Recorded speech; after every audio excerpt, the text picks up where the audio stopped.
If you do not sign this confession right now, you leave this building with absolutely nothing," the human resources director whispered across the cold glass table. Julian Montgomery smirked from the corner of the room, leaning against the whiteboard. I stood up slowly, buttoned my gray suit jacket, and walked out of the windowless basement office in complete silence. That was the exact moment they signed their own corporate death warrant. But to understand how a $50,000 legal retainer and a few lines of proprietary open-source middleware brought a $60 million enterprise corporation to its absolute knees, we have to look back exactly 12 months. For 15 long years, I was the man who kept the vital integration channels running smoothly at Montgomery Enterprise Solutions. I am Edward Thorne. I am 55 years old, and my official corporate title was Managing Director of Enterprise Integration Accounts. In reality, however, I was the sole translator between the impossibly complex API architectures of our multi-million-dollar clients and our company's rigid, proprietary software platforms. I managed 3 primary accounts: Summit Retail Group, Horizon Logistics, and Pinnacle Healthcare. Together, these 3 massive clients accounted for a staggering 60% of our annual recurring revenue. In the high-stakes world of enterprise sales, executives love to talk endlessly about cloud-based scalability, synergy, and automated sales pipelines. But the truth of the matter is much more mechanical and far less glamorous. The software is just code. The actual service, the thing they pay millions for, is the integration. My clients did not stay with Montgomery Enterprise Solutions for over a decade because our software was flawless. They stayed because of the middleware, the custom integration gateway that seamlessly linked their ancient legacy databases to our modern platform, without dropping a single packet of data. This middleware was a highly proprietary piece of software that I had developed entirely from scratch through my personal shell company, Thorne Integration Systems LLCs. Exactly 10 years ago, long before I ever joined Montgomery. When I was first hired by Charles Montgomery, the CEO, I signed a very specific, non-exclusive licensing agreement with the company. They were legally permitted to use my integration middleware to service their enterprise clients, but the strict ownership of the source code protected fiercely under 17 U.S.C. Section 106 of the Federal Copyright Code remained entirely with my LLC. My relationship with these clients was deeply personal and forged in the fires of operational crises. I knew Daniel Pierce at Summit Retail Group, back when he was just a junior logistics planner manually entering shipping manifests on a spreadsheet. I had helped Rachel Gomez at Horizon Logistics design her very first automated warehouse routing protocol in Chicago during a blizzard. And I had spent 3 straight sleepless nights in Pinnacle, Healthcare's freezing server room, with Winston Wright, when a catastrophic SQL injection threatened to wipe out their entire patient scheduling records. They trusted me implicitly. When you manage enterprise systems at this scale, you aren't just selling a software license. You are selling a rock-solid guarantee that someone will answer the phone at 3 in the morning when the database unexpectedly locks up and millions of dollars are on the line. My compensation was specifically structured around that immense trust. I had a 3% commission on the annual recurring revenue of these 3 accounts, which brought my annual payout to over $300,000 on top of my generous base salary. It was a fair and equitable price for keeping 60% of the company's revenue completely stable. This was especially true since Charles Montgomery was actively trying to sell the firm to a massive private equity group. The entire alignment of the company shifted drastically in January during the annual shareholder dinner at the St. Regis Hotel. Charles Montgomery, our 62-year-old CEO, was standing at the podium talking grandly about streamlining operations and preparing for the next phase of hypergrowth. Charles was desperate to cash out. His lavish retirement plans in Monaco depended entirely on a successful acquisition by a private equity firm called Zenith Capital. But Zenith Capital was not an easy buyer. They were demanding a ruthless 15% EBITDA margin improvement before they would even consider signing the final buyout agreement. To deliver those aggressive numbers, Charles introduced the brand new vice president of global sales. It was his 32-year-old son, Julian Montgomery. Julian had spent the last 4 years at a mid-tier consulting firm in Manhattan, a job his father had quietly arranged to build up his resume. Julian wore a bespoke Italian suit that looked a little too sharp for a Tuesday, and he possessed the cold, mathematical focus of someone who only saw dedicated employees as disposable line items on a massive spreadsheet. He did not understand the technical architecture of our complex systems, and worse, he simply did not care to learn. To Julian, enterprise sales was a completely solved equation of automated email sequences and junior account representatives reading off scripts. He believed the human element was an inefficiency to be eliminated. The following Monday morning, Julian called a mandatory meeting in the main executive conference room on the top floor. He was accompanied by Oliver Prescott, a senior board member representing our primary venture capital partner. Oliver was a tall, silver-haired man who rarely spoke during meetings but held massive sway over the board's voting blocks. He and Julian had quietly formed a strategic alliance. Their objective was simple and ruthless: cut operational costs immediately to artificially inflate the EBITDA for the Zenith Capital buyout. During his aggressive presentation, Julian displayed a massive slide showing our current sales commission structures. My 3% commission was highlighted in bright, glaring red. In the modern SaaS model, Julian said, pacing the room in his expensive leather loafers, high percentage commissions for legacy accounts are a massive financial inefficiency. The integration middleware is already built. The clients are fully integrated. We can seamlessly transition these accounts to a centralized customer success pool managed entirely by junior representatives. He tapped the screen with a laser pointer. This transition will immediately save the company over $250,000 annually in sales overhead. I sat at the far end of the long mahogany table, my hands folded calmly. I looked directly at Oliver Prescott. The venture capital board member nodded in silent agreement with Julian's plan. I then looked at Charles Montgomery, who was sitting next to his son. Charles looked away, staring intensely at his leather notebook. He knew the massive operational risk, but the intense pressure from the VC partners to hit the Zenith Capital EBITDA targets was simply too strong for him to resist. Immediately after the meeting concluded, Julian asked me to step into his corner office. He did not waste any time with corporate pleasantries. "Edward," he said, leaning back in his oversized leather chair, "we are officially restructuring the enterprise accounts starting today. We need you to hand over all the client relationship logs and the complete API documentation for Summit Retail, Horizon Logistics, and Pinnacle Healthcare. We are transitioning them to the junior success team next month. Your commission structure will be permanently adjusted to a flat 0.5% retention bonus." I looked at him, maintaining my composure. "Have you actually reviewed the master service agreements for those accounts, Julian?" I asked calmly. Julian smiled a thin, highly dismissive line. "The contracts are legally with Montgomery Enterprise Solutions, Edward.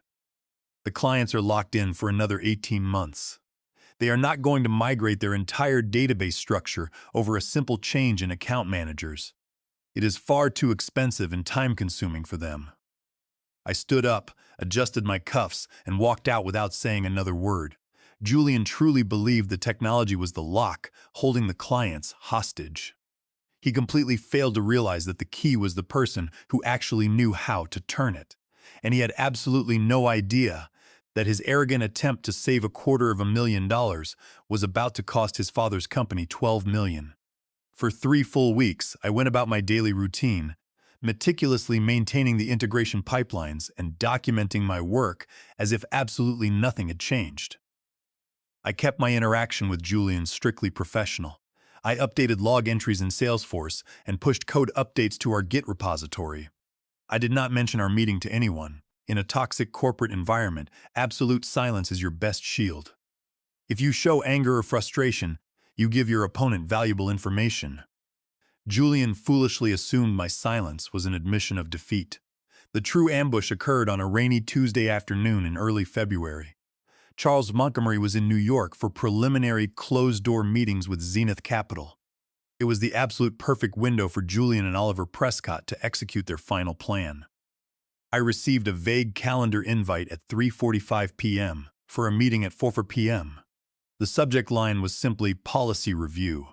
The location was Conference Room C, the same windowless basement room where the company quietly handled messy terminations. When I walked in, Sylvia Reed, the Human Resources Director, was already seated at the glass table. She had a thick manila folder open in front of her. Sylvia was a ruthless corporate survivor who had spent a decade delivering bad news with a falsely sympathetic tilt of her head. Julian was standing near the whiteboard. The room was freezing cold, smelling faintly of stale carpet and industrial disinfectant. "Edward, please sit down," Sylvia said, gesturing to the chair opposite her. I sat down. "I didn't bring a laptop or a notepad. We have a very serious issue to address," Sylvia began, looking down at her perfectly typed notes. "Our IT security team conducted a routine audit of our remote access logs last week. They flagged multiple external logins under your administrative credentials."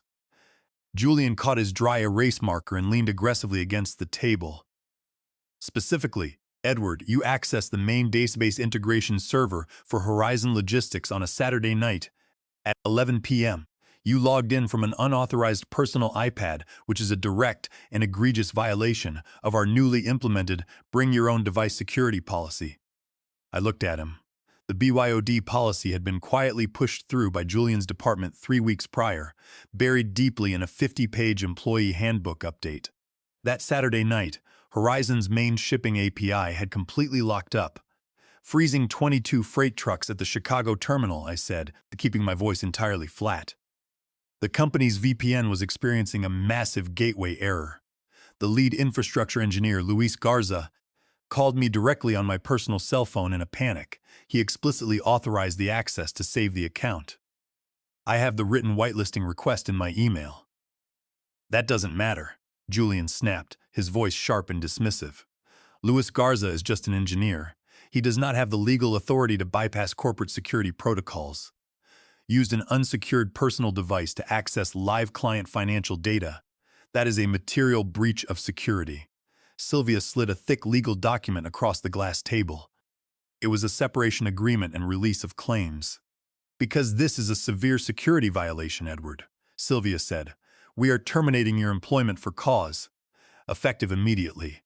Under the terms of your equity package, a termination for cause entirely voids the acceleration of your 50,000 unvested restricted stock units.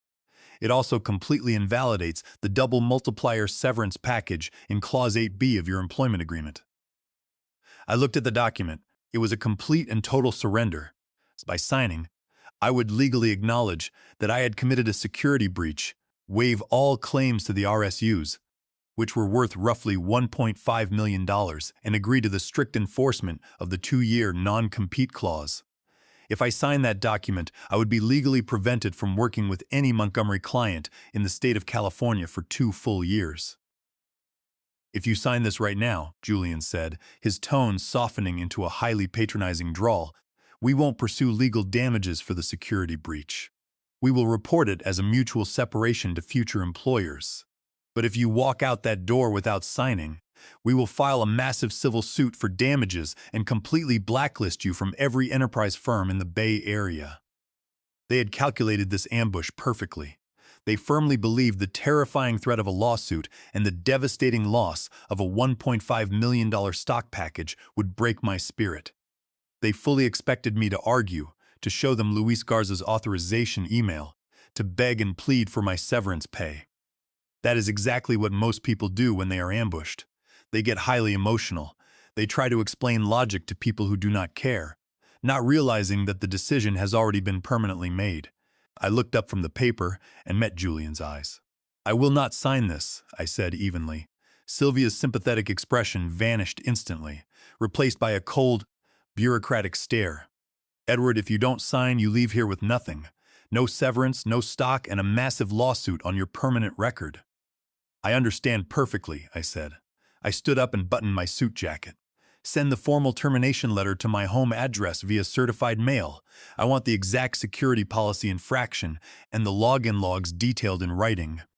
Julian stepped toward me, his face flush with sudden, uncontrollable irritation. "You think you're smart, Edward? You think you can just walk out and take these clients?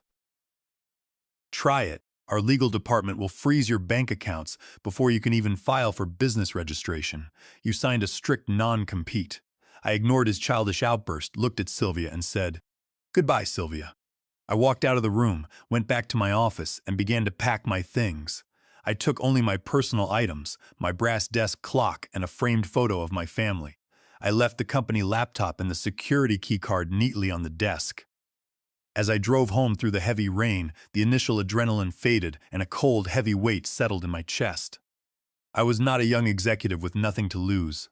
I had a massive mortgage in Marin County, a daughter who was starting college in a year, and 50,000 unvested RSUs that were now firmly locked in a legal vault. Fighting a $60 million company meant hiring incredibly high-priced representation. The very next morning, I sat in the sleek glass office of Eleanor Hastings in downtown San Francisco. Eleanor was a ruthless, brilliant employment lawyer who specialized exclusively in high-stakes executive disputes. She listened carefully to my story, meticulously reviewed my employment contract, and looked at the draft separation agreement. "They are trying to starve you out, Edward," Eleanor said, leaning back in her chair. "They know full well that California Business and Professions Code Section 16600 makes the non-compete entirely void and unenforceable. But they are banking heavily on the fact that you simply cannot afford to fight them in court for the RSUs and the Clause 8B severance." "How much will it actually cost to fight them?" I asked. Eleanor looked at me, her eyes dead steady. "I require a $50,000 retainer just to start. If we go to trial, it could easily cost 3 times that amount. We will have to fight their temporary restraining order and aggressively file a massive countersuit for wrongful termination, $50,000. That was a highly significant portion of my liquid savings. It was the exact money I had set aside for my daughter's first year of university tuition. If we lost this case, I would be completely broke, blacklisted from the industry, and buried under Montgomery's endless legal fees. I looked out the large window at the Bay Bridge. Then I pulled out my checkbook, wrote the check for exactly $50,000, and slid it across the polished desk. "Let's go to work," I said. The first thing I did on Thursday morning was officially register Thorne Consulting Group, LLC, with the California Secretary of State. By 10 light a.m., the legal entity was active, and I had successfully opened a business account with a corporate bank. I did not rent an expensive office.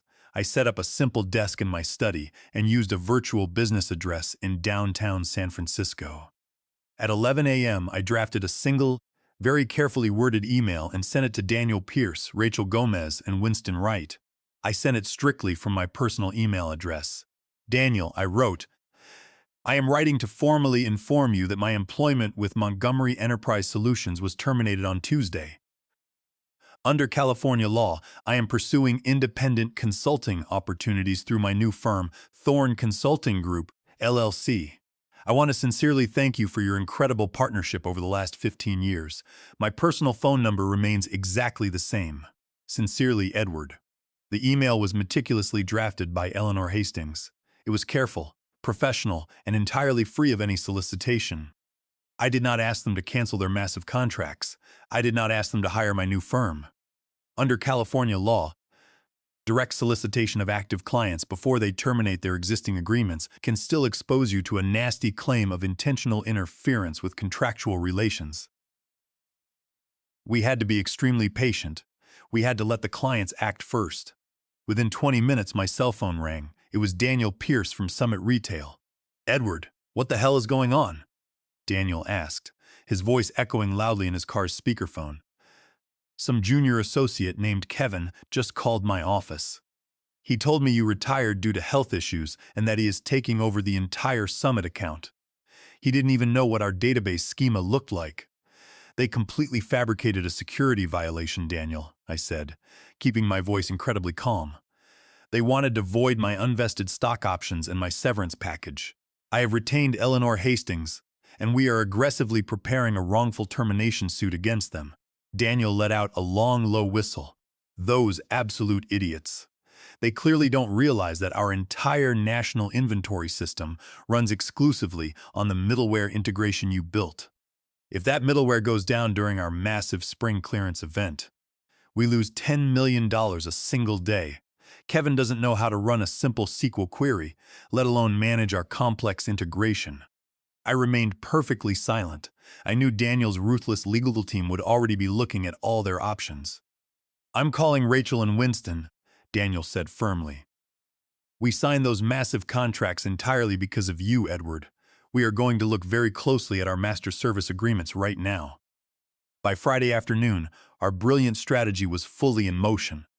In the enterprise software services sector, contracts are specifically designed to prevent clients from leaving easily, but they also contain powerful clauses to protect the clients from catastrophic service disruption. In our MSAs, Section 14.3 was the critical keyman provision. It explicitly stated that because the integration middleware required highly specialized knowledge, the active involvement of Edward Thorne was a material condition of the contract. If Edward Thorne ceased to manage the account, Montgomery Enterprise Solutions had exactly 30 days to propose a qualified replacement. Most importantly, during that 30-day evaluation period, the client reserved the unilateral right to suspend all monthly service payments without any penalty whatsoever. At 4:18 p.m. on Friday, the corporate legal department at Montgomery received 3 separate, devastating certified letters. Summit Retail Group, Horizon Logistics, and Pinnacle Healthcare formally invoked Section 14.3. They declared that they absolutely did not approve of the junior representatives assigned to their accounts. They demanded that Montgomery submit the credentials of a certified lead architect for their strict approval within 30 days. In addition, they exercised their contractual right to immediately suspend all monthly service payments. Effective immediately. The financial impact was instantaneous and utterly catastrophic. Montgomery's monthly billing cycle occurred on the first of each month. By freezing their massive payments, the 3 clients legally withheld over $800,000 in recurring revenue. In the corporate software sector, cash flow is the vital oxygen that keeps the company alive during M&A negotiations. Montgomery was operating on an incredibly tight margin, relying heavily on that monthly revenue to cover payroll and server hosting fees.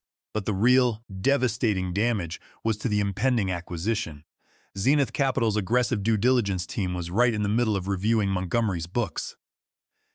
In any standard buyout agreement, there is a critical clause regarding a material adverse change, or MAC. A MAC clause allows the buyer to completely terminate the agreement if an event occurs that significantly damages the target company's financial health or operational stability. When Zenith Capital's audit team saw that 60% of Montgomery's recurring revenue was suddenly suspended and under severe threat of permanent termination, they completely halted all negotiations. At 7 p.m. on Friday, my cell phone rang. It was Charles Montgomery. He was calling from New York. "Edward," Charles said, his voice sounding incredibly thin and completely exhausted. "We desperately need to resolve this." I was in meetings with Zenith Capital when their lead partner called me into a private room. "They have suspended the entire buyout. They know all about the payment freeze." I sat at my kitchen table looking out at the city lights. "I am very sorry to hear that, Charles," I said calmly. "Edward, please," Charles said, his tone actively pleading. "Julian made a terrible mistake. He simply didn't understand the deep technical dependency of the accounts. I was in New York. I absolutely did not authorize your termination.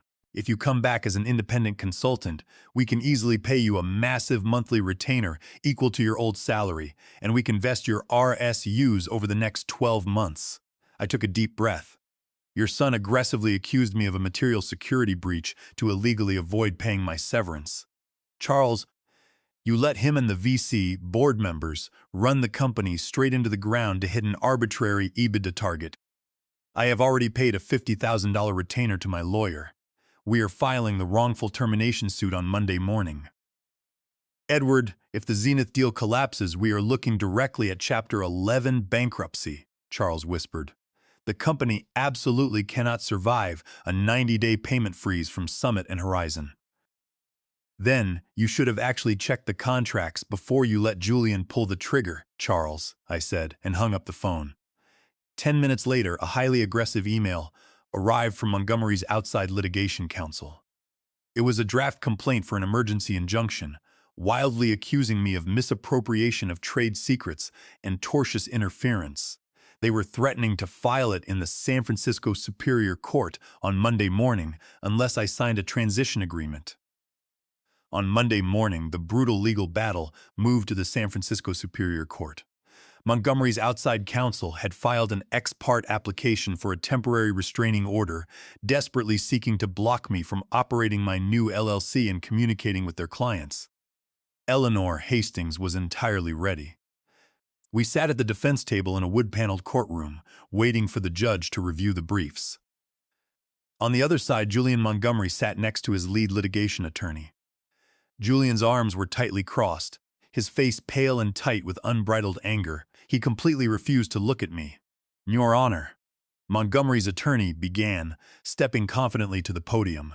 "The defendant, Edward Thorne, is actively raiding our client base in direct, flagrant violation of a signed non-compete covenant. In addition, he accessed our highly proprietary database servers using an unauthorized personal device just days before his termination. We have strong reason to believe he is using our proprietary integration architectures to transition these vital accounts to his new firm." The judge, a sharp-eyed man named Judge Ramirez, looked over his glasses at the plaintiff's table. "Is the non-compete actually enforceable under California law, counsel?" Montgomery's attorney hesitated. "Your Honor, because the defendant committed a material security breach. We strongly believe the non-compete is enforceable as a necessary remedy for trade secret protection." Eleanor Hastings stood up smoothly and stepped to the podium. Her voice was calm, crystal clear, and utterly authoritative. "Your Honor, California Business and Professions Code. Section 16600 is absolute. The plaintiff cannot legally use an unenforceable non-compete to restrain my client's fundamental right to engage in his profession. Regarding the alleged security breach, we have formally submitted Exhibit A, which is a verified email thread from Luis Garza, Montgomery's lead infrastructure engineer. The email explicitly whitelists my client's personal iPad and directly requests his remote assistance to resolve a critical database failure that was costing their client, Horizon Logistics, thousands of dollars in delayed shipments. My client did not steal any data. He resolved an operational crisis at their explicit request. Furthermore, regarding the intellectual property, my client's firm, Thorne Integration Systems LLC, fully owns the copyright to the middleware under 17 U.S.C. Section 106. Montgomery only held a non-exclusive license. Eleanor then submitted Exhibit B, which consisted of verified printouts of the incoming communications from Daniel Pierce, Rachel Gomez, and Winston Wright. In addition, the evidence clearly shows that my client absolutely did not solicit these clients. The clients initiated contact with him entirely because they were deeply alarmed by his abrupt termination. Under California law, a client has the absolute legal right to choose their service provider. Judge Ramirez reviewed the massive stack of documents for a few tense minutes. The silence in the courtroom was absolute. "The application for a temporary restraining order is denied," Judge Ramirez announced loudly, closing the heavy folder. "The plaintiff has completely failed to show a likelihood of success on the merits or any actual evidence of trade secret misappropriation. The court will absolutely not enforce a void non-compete covenant. We will proceed rapidly to the discovery phase for the defendant's wrongful termination counterclaim." I let out a heavy breath I hadn't realized I was holding. It was a massive, decisive victory, but the war wasn't entirely over. Eleanor Hastings' $50,000 retainer was already half gone, and we were just entering the brutal discovery phase.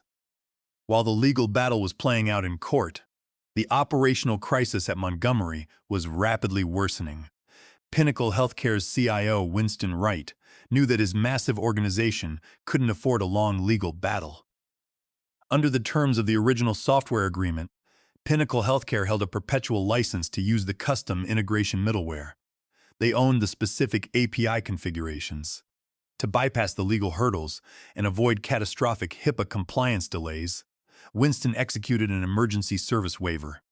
Pinnacle Healthcare did not migrate their data to my LLC's servers. Instead, they quickly set up a dedicated, highly secure AWS cloud environment under Pinnacle's own corporate account.